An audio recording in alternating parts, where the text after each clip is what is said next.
have only one question. How are we in the Terrence Bud Crawford era? And everything that Errol Spence says, everything that he tweets, everything that he does, i.e. gets eye surgery, is always talked about.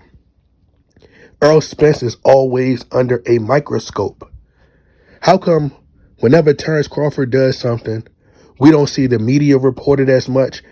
You may see like probably one, big boxing platform reposted, which is Blue Blood Sports, who just became a super Terrence Crawford fan overnight. No disrespect to Blue Blood, shout out to Blue Blood, but he going crazy in terms of being on a Terrence Crawford bandwagon. So he switched over. But needless to say, how are we in the Terrence Bud Crawford era, and all everybody is talking about is Errol Spence? Terrence Crawford just put out a statement that he's the face of boxing. Well, here's a slap of reality for you, Terrence Crawford. Go walk outside and go ask random people, who is Terrence Crawford? If you go around and ask majority of people who are Terrence Crawford, and they can't even tell you who you are, then you're not the face of boxing. See, Floyd Mayweather could walk down the street right now. See, that's why Floyd Mayweather needs security. Floyd Mayweather, Manny Pacquiao, these are two of the most popular, iconic boxers in the sport. So they can't go nowhere without security. They're too famous. How are you the face of boxing when Canelo Alvarez is still doing big pay-per-view numbers? Canelo does not need you to be the face of boxing. And then you have people upset at Errol Spence, saying that Errol Spence he waited to get eye surgery late. He's delaying the fight. So what?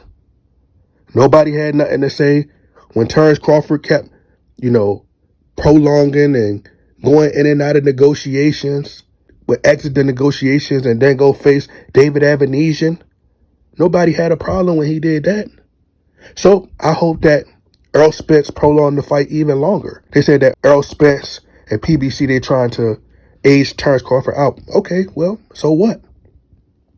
Remember, we're always looking for a competitive advantage. It's fair game. So if Errol Spence has to age him out just to get that competitive advantage to win, then by all means, we don't have a problem with it. We don't have a problem with Terrence Crawford wanting to work with Victor Conte and Snack. You should always want to get better. So you want a competitive advantage over your opponent. I pray that Errol Spence gets an unfair advantage. I hope he makes it extremely uncomfortable for Terrence Crawford, because they had no sympathy for Errol Spence. They didn't care about beating Errol Spence's head in, potentially, killing him in that ring. They didn't care about none of that. So if you have to make him sit out the ring for a little bit longer, then so be it. He got the surgery when he wanted to get the surgery. What the Terrence Crawford fans don't like is that Errol Spence is in a position of power. They move when he say move. Now Terrence Crawford is locked into a deal. He has no other options. I seen Teddy Adler said this is delaying the fight. So what? Y'all didn't want to see the fight anyway. Y'all said y'all didn't want to see no rematch. Y'all don't care about the fight. So what difference do it make? Who is Terrence Crawford going to fight anyway? Y'all said that he shouldn't spin the block. He shouldn't fight Boots because Boots ducked him 2 times. Terrence Crawford stated that he don't want to fight Jermell Charlo. He stated that he doesn't want to fight Tim Tszyu and a lot of these other guys because why he want the big fights. So I would assume he don't want Tim Tszyu.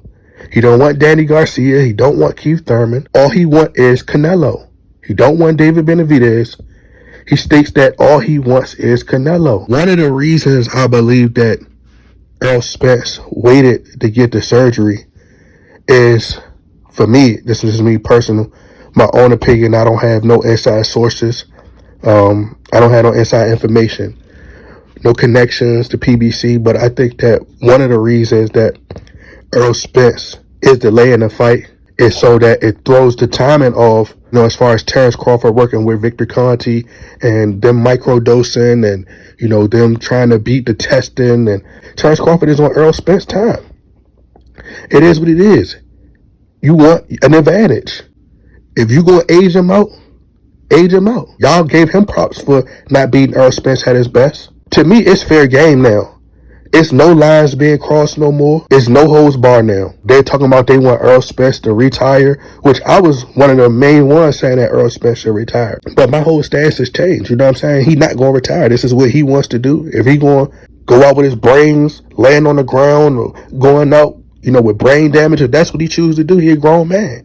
But part of me feels like I think Terrence Crawford fans, they think that Errol Spence can defeat Terrence Crawford. That's what I believe. And they don't want that to happen because now they don't have the bragging rights if that does happen.